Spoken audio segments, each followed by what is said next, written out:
Abuya Muhammad Wali Al-Khalidi, pada tanggal 14 Oktober tahun 1957 diundang oleh Presiden pertama RI Soekarno ke Istana Cipanas, Abuya Syekh Muda Wali Al-Khalidi di Abu Muhammad Hasan Kruengkali, serta beberapa ulama lain dari seluruh Indonesia sekitar 500 orang untuk membicarakan status negara RI dan presidennya dalam tinjauan agama Islam, apakah sah atau tidak. Berangkatlah ulama-ulama Aceh ini melalui Bandara Pelauni Medan.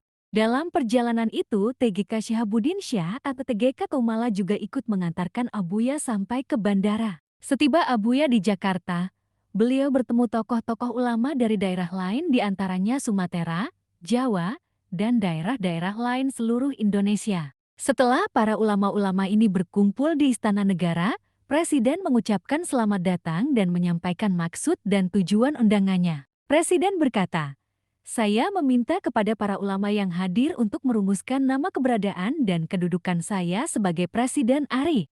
Setiap ulama dari berbagai perwakilan menyampaikan sikap dan pandangan mereka. Ulama Masyumi dan Muhammadiyah secara tegas menolak keabsahan Soekarno sebagai presiden yang sah dalam tinjauan Islam karena tidak diangkat oleh Ahlul Halli wal Aqdi, suatu lembaga yang bertugas memilih, mengangkat, dan mengawasi khalifah atau pemimpin dalam politik Islam. Hingga sampai pada giliran seorang ulama harismatik dari Jawa yang bergelar Sultanul Ulama, beliau juga mengatakan tidak sah dengan berbagai alasan dan hujah.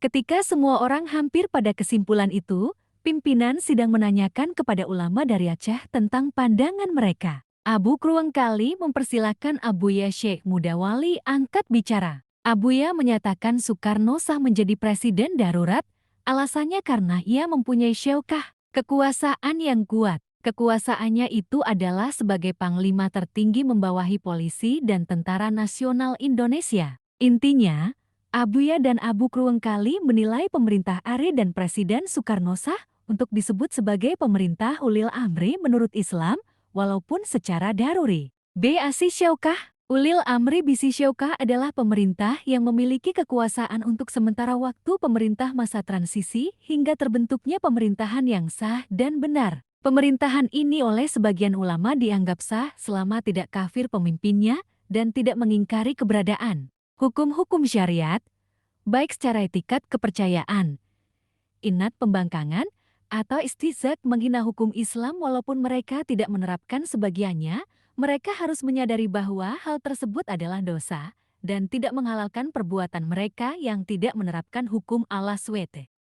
Setelah Abuya dan Abu Kruengkali menilai pemerintah RI dan Presiden Soekarno sah untuk disebut sebagai ulil amri, walaupun secara daruri bisi syaukah, hal itu disanggah kembali oleh Sultanul Ulama. Lalu Abuya membaca dalil dari Matan Tufah yang mengakui keabsahan ulil amri daruri bisi syaukah.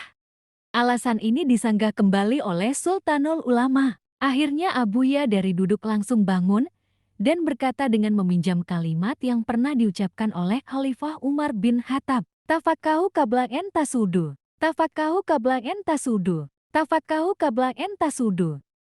Pelajarilah fik sebelum kamu diangkat menjadi pemimpin. Kata-kata itu diulang hingga 3 kali. Lalu Abuya meminta persetujuan Abu Kruengkali atas ucapannya itu.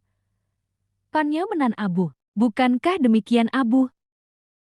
Abu Kruengkali menjawab, "Nyobito iya, benar." Pertemuan itu akhirnya menyimpulkan kesepakatan ulama sesuai dengan apa yang diutarakan oleh ulama Aceh. Pertama, kemerdekaan RI adalah sah. Kedua, Presiden RI Soekarno adalah presiden sah dalam posisi ulil amri daruri bisi syaukah.